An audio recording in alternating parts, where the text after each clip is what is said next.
ഒരു ദിവസം പഠനം നഷ്ടപ്പെട്ടാൽ മറ്റൊരു ദിവസം എടുത്തോളാം. അടിപൊളി. അപ്പോൾ നമുക്ക് ഇങ്ങനെ ചെയ്യാം. ഇന്നൊരു ദിവസം കളി കാണാൻ വേണ്ടി പഠനം മാറ്റി വയ്ക്കാം, നാളെ ഒരു ദിവസം ആഘോഷത്തിന് വേണ്ടി മാറ്റി വയ്ക്കാം, മറ്റന്നാൾ മറ്റൊരു പരിപാടിക്ക് വേണ്ടി മാറ്റി വയ്ക്കാം. പക്ഷേ പിന്നെ നഷ്ടപ്പെട്ട ദിവസങ്ങളൊക്കെ മറ്റൊരു ദിവസം എടുത്തോളാം. പക്ഷേ ചെറിയൊരു ചോദ്യം, ആ നഷ്ടപ്പെട്ട ദിവസം പിന്നെ തിരികെ കിട്ടുമോ? നാളെ എടുത്ത് ഇന്ന് നഷ്ടപ്പെട്ട സമയം നികത്താൻ പറ്റുമോ?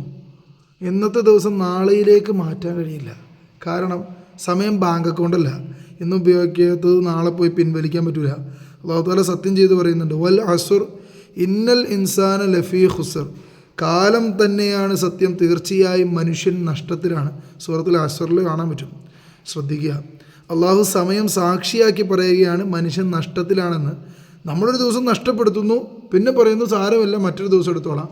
പക്ഷേ ആ ദിവസം ഒരിക്കലും തിരികെ വരില്ല.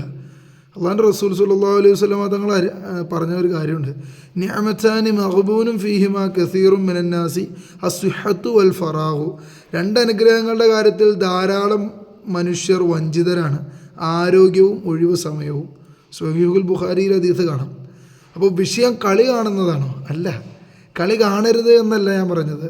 പക്ഷേ ഒരു വിദേശ മത്സരത്തിന് വേണ്ടി ഒരു ദിവസത്തെ പഠനം മാറ്റി വെച്ചിട്ട് ആ നഷ്ടപ്പെട്ട ദിവസത്തിനെക്കുറിച്ച് ചോദിക്കുമ്പോൾ മറ്റൊരു ദിവസം എടുത്തോളാം എന്ന് പറയുന്നത് സമയത്തിൻ്റെ വില മനസ്സിലാക്കാത്തവരുടെ മറുപടിയാണ്.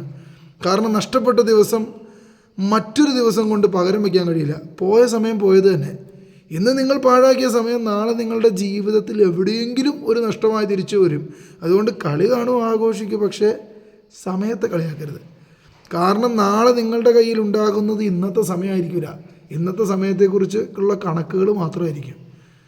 അങ്ങനെ ഒരുപാട് കമൻറ്റുണ്ട്. നമ്മളൊരു വീഡിയോ ഇട്ടു, ഈ വിദ്യാഭ്യാസത്തെ മുടക്കിയിട്ട് വേറൊരു വിദേശ രാജ്യത്തെ ഒരു കളിക്ക് വേണ്ടി. നമ്മുടെ നാട്ടിലെ ഒരു ഫെസ്റ്റിവലല്ല ഓണം, നമ്മുടെ കേരളത്തിൻ്റെ ഒരു ഫെസ്റ്റിവലാണ്. അല്ലെങ്കിൽ ഇപ്പോൾ പെരുന്നാളാണെങ്കിലോ നബിദിനമാണെങ്കിലോ നമ്മുടെ ഇവിടെ തന്നെ ഓരോരുത്തരും ആഘോഷിക്കുന്ന ഒരു ഫെസ്റ്റിവലാണ്.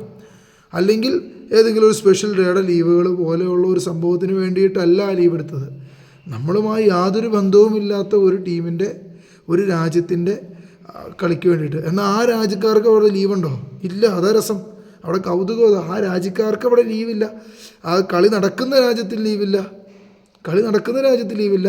ഈ രണ്ട് രാജ്യക്കാർ മത്സരിച്ചല്ലോ, ആ രണ്ട് രാജ്യത്തിലും അവിടുത്തെ കുട്ടികൾക്ക് വിദ്യാഭ്യാസത്തിന് മുടക്കമൊന്നും വന്നിട്ടില്ല. അവർ പഠിച്ചു, അവരവരുടെ സമയം അവരുടെ കാര്യത്തിന് പോയി. തിരിച്ചവർ നാട്ടിലേക്ക് തിരിച്ചെത്തുമ്പോൾ അവർ സ്വീകരിക്കും. നമ്മുടെ നാടിന് വേണ്ടി കളിക്കുന്നില്ല. നമ്മുടെ നാടിന് അവിടെ ഒരു ബന്ധവുമില്ല. പിന്നെ നമ്മളവിടെ ലീവ് എടുത്തുകൊണ്ട് ആ സമയം നമുക്ക് വർത്തായി എന്ന് നിങ്ങൾക്ക് തോന്നുന്നുണ്ടോ? എനിക്ക് തോന്നണ്ട. എന്നിട്ട് അത് പറഞ്ഞു കഴിഞ്ഞപ്പോൾ ഹാസ്യമായി, പരിഹാസമായി, തെറികളായി. എന്ത് കാര്യമുള്ള നിങ്ങൾ മറ്റുള്ളവർക്ക് വേണ്ടിയിട്ട് തെറി വിളിച്ചിട്ട് വല്ല കാര്യമുണ്ടോ? ഞാൻ പറഞ്ഞത് സമയത്തെ നഷ്ടപ്പെടുത്തുന്ന ഓരോ മനുഷ്യരും ആ സമയത്തെക്കുറിച്ച് ചോദ്യം ചെയ്യപ്പെടുമ്പോൾ ഉണ്ടാകുന്ന കുറ്റബോധത്തെക്കുറിച്ചാണ്. മക്കൾക്ക് നഷ്ടപ്പെട്ടു പോയ സമയം തിരിച്ചു കിട്ടുമോ? ഇന്ന് പോയ ദിവസം നാളെ ഈ സെയിം ദിവസം കിട്ടുമോ? ഇപ്പോൾ തിങ്കളാഴ്ച കഴിഞ്ഞു പോയി.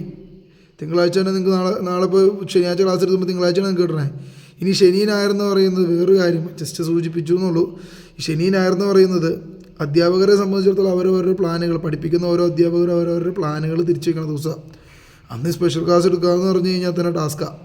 അത് എടുത്തു കഴിയുമ്പോൾ ഈ അധ്യാപകർക്ക് അവരുടെ കാര്യങ്ങളൊന്നും വേണ്ട. കളിയാണല്ലോ അധ്യാപകരുടെ പരിപാടി, പഠിപ്പിക്കലല്ലേ, അവരുടെ കാര്യങ്ങൾ നടക്കണ്ടോ? അത് ചെറിയ കമൻറ്റ് സെക്ഷനൊക്കെ എടുത്ത് നോക്ക്, നല്ല രസമാണ്. തലയൊക്കെട്ട് മാറ്റി വയ്ക്കും എരപ്പറ്റ് വരച്ചത്. ഞാൻ പറഞ്ഞത് സമയം പോയ സമയം പിന്നെ തിരിച്ചു വരില്ല. അതിന് എത്ര ദിവസം മാറ്റിയെടുത്ത് കഴിഞ്ഞാൽ പോയത് തന്നെയാണ്. അപ്പോൾ ആ പോയ സമയം നമുക്ക് ഉപകാരപ്പെട്ടൊരു കാര്യത്തിനായിരുന്നെങ്കിൽ കുഴപ്പമില്ലായിരുന്നു. ഇതിപ്പോൾ അതല്ലല്ലോ. ഇപ്പോൾ നമ്മുടെ നാട്ടിലൊരു ഹർത്താലിന് പോയാൽ പോലെ അതിനൊരു മോശമില്ല. നമ്മുടെ നാട്ടിൽ തന്നെ നടക്കുന്ന ഒരു ഇതിനാണെന്ന് പറയാം. ഇതെങ്ങനെയാണ് പോയത്?